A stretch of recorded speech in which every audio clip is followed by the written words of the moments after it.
में I think हमारा 70% तो देश कवर हो चुका है और बाकी भी 1-2 वर्कशॉप्स हैं, तो ये सारी रिपॉजिटरी बन के हमारे पास आ जाएगी।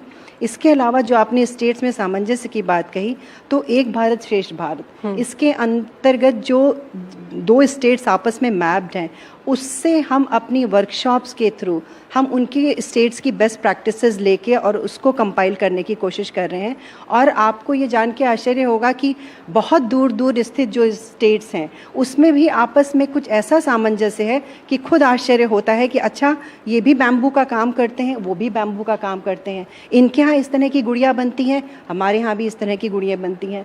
तो ये काम हमारे लिए भी एक बहुत ही रिवॉर्डिंग काम है और हमको बहुत कुछ सीखने को मिल रहा है कि हमारे देश में टॉयज़ के नाम पे कितनी विरासत भरी हुई है जो हमको कलेक्ट करके लानी। नमस्कार, आप सभी जितने भी आंगनवाड़ी सेविका, सहायिका, मिनी आंगनवाड़ी कार्यकर्त्री हैं, ये वीडियो आप सभी के लिए बेहद ही महत्वपूर्ण होने वाली है। वर्तमान की एक खबर इस वीडियो के माध्यम से आपके बीच में साझा करेंगे। हाल ही के अंदर का एक कार्यक्रम है जो कि आपके अस्थायीकरण या फिर कहा जाए मानदेय वृद्धि के पॉइंट ऑफ व्यू से बेहद ही महत्वपूर्ण है। सभी कार्यकर्ता वीडियो को पूरा देखें। चैनल को अभी तक आपने सब्सक्राइब नहीं किया है, तुरंत ही इसे आप सब्सक्राइब भी कर लें। अब चलते हैं अपडेट पर है और जो हमें अपने बच्चों तक पहुंचानी है, क्योंकि हमारे उन टॉयज़ में सब कुछ है। They are eco friendly, they are they depict our culture, tradition, mythology, और सबसे जो बड़ी बात है, दे आर लो कॉस्ट।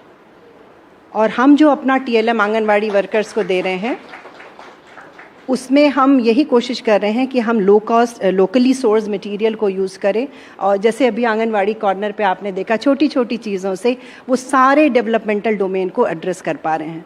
तो आई थिंक बिल्कुल ये बहुत महत्वपूर्ण चीज़ें हैं, क्योंकि लोगों तक उसकी रीच भी होना चाहिए, ये भी बहुत ज़रूरी है। और सब एक जैसी आय वाले नहीं होते, तो सब तक उसकी पहुंच हो, ये बहुत महत्वपूर्ण होता है। डॉक्टर मीनाक्षी, मैं कहीं पर पढ़ रही थी कि डॉक्टर रविन्द्रनाथ टैगोर जो हैं, उन्होंने वो कहते हैं कि सबसे अच्छे खिलौने वो हैं जो अधूरे होते हैं और जिसे बच्चे जब पूरा करते हैं, क्योंकि उससे कहीं ना कहीं उनकी क्रिएटिविटी जो है वो स्टिमुलेट होती है, उस पर असर पड़ता है, उससे फ़र्क पड़ता है। आप किस तरह से देखती हैं इस विचार को? मैं अपना एग्जाम्पल लेना चाहूँगी जी। हम सभी का बचपन का कुछ ना कुछ अटैचमेंट होगा खिलौनों से।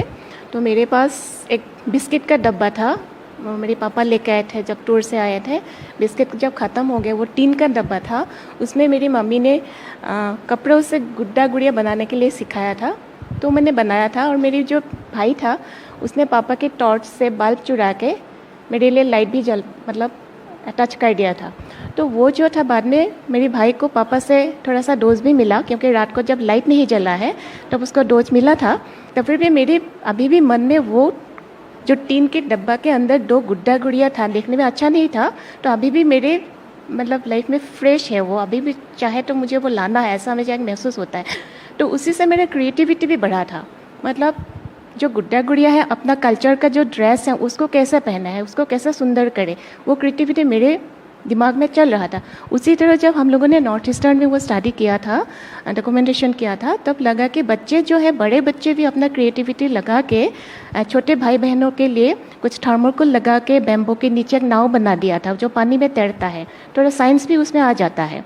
तो जब बनाते हैं बड़े भाई बहन, छोटे भाई बहन भी साथ में रहते हैं, उनका भी इमेजिनेशन बहुत बढ़ता है। उसके साथ कुछ ये जोड़ दे, इसके साथ ये लगा दे, जो बहुत सुंदर होगा। तो ऐसा इन लोगों के बीच में एक बॉन्डिंग भी होता है, एक दूसरे से सीखते भी हैं और बच्चों का क्रिएटिविटी इसी तरह से बढ़ता भी है। बिल्कुल। डॉक्टर मीनाक्षी जी को सुनने के बाद मैं एक गुजारिश आप लोगों से भी करूंगी कि अपने बचपन की कोई छोटी कोई खिलौनों से जुड़ी यादें वो ज़रूर ताज़ा करें आप।